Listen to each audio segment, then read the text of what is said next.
Hi everyone, this is Jason here, Joy's husband. This is just a short video of my second ramp test that I've done. Both Joy and I did a ramp test in preparation for starting our Grand Fondo training plan to establish our current FTP and power zones for the upcoming workouts. Joy recently posted a video of her ramp test, and we did ours separately, so at separate times. So this is just a short video about my ramp test.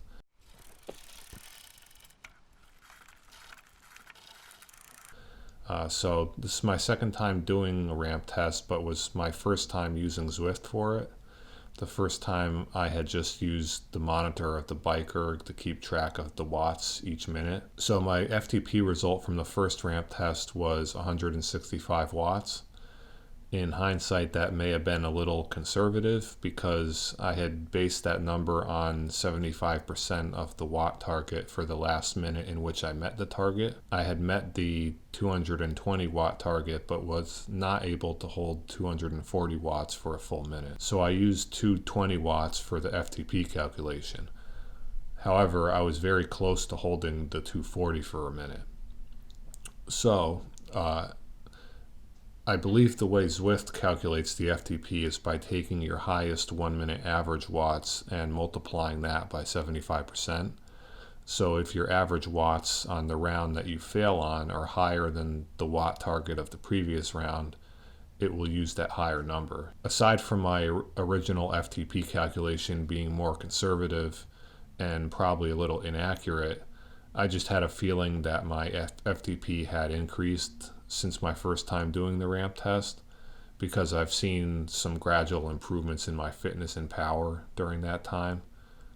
So I expected to score a higher FTP on this second ramp test, but I wasn't sure just how much higher. I went into it with a totally arbitrary goal of holding 300 watts for 1 minute. My strategy for this ramp test was to maintain a cadence of around 75 RPMs, simply that because that's currently my comfort zone in terms of pedaling speed. So I figured 75 RPMs would maximize my efficiency. I honestly have no idea whether or not that was the correct strategy to maximize efficiency, but that was my assumption as a novice cyclist. My goal of holding 300 watts for 1 minute proved to be quite unrealistic, unfortunately, as I failed on the round of 280 and really wasn't even close to 280. My last successful round on this ramp test was 260 watts, and I was hanging on for dear life to hold that. It's amazing how quickly you go from I'm good to I'm toast during this ramp test.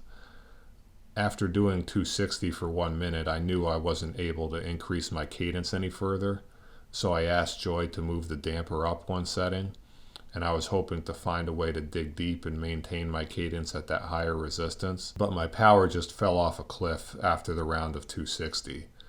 Joy was cheering me on and telling me to control my breathing because I think I was screaming in pain at the time, which isn't really a good way to maximize efficiency.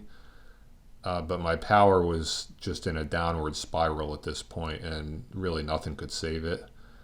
I was struggling to even maintain 230 watts with an all-out effort on the round of 280. So that's where I stopped the test, or that's where I failed on the round of 280 and stopped the test.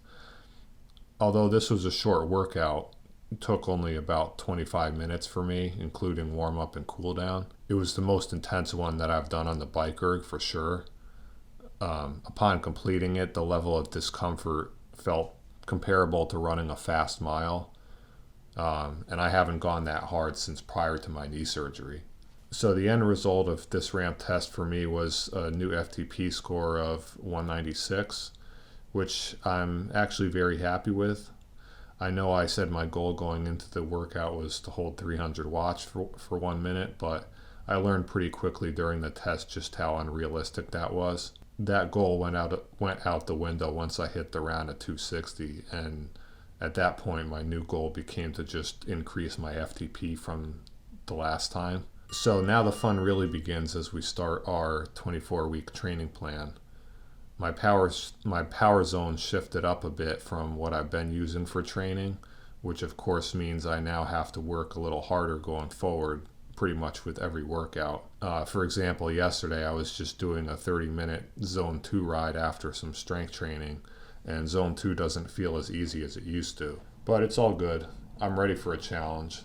Improving your fitness is never easy, and the work you put into it makes it that much more rewarding even when you do achieve new goals. Thanks everyone for watching, and if you like this video, please hit like and subscribe, and we'll continue to post more cycling videos here in 2020. Happy New Year.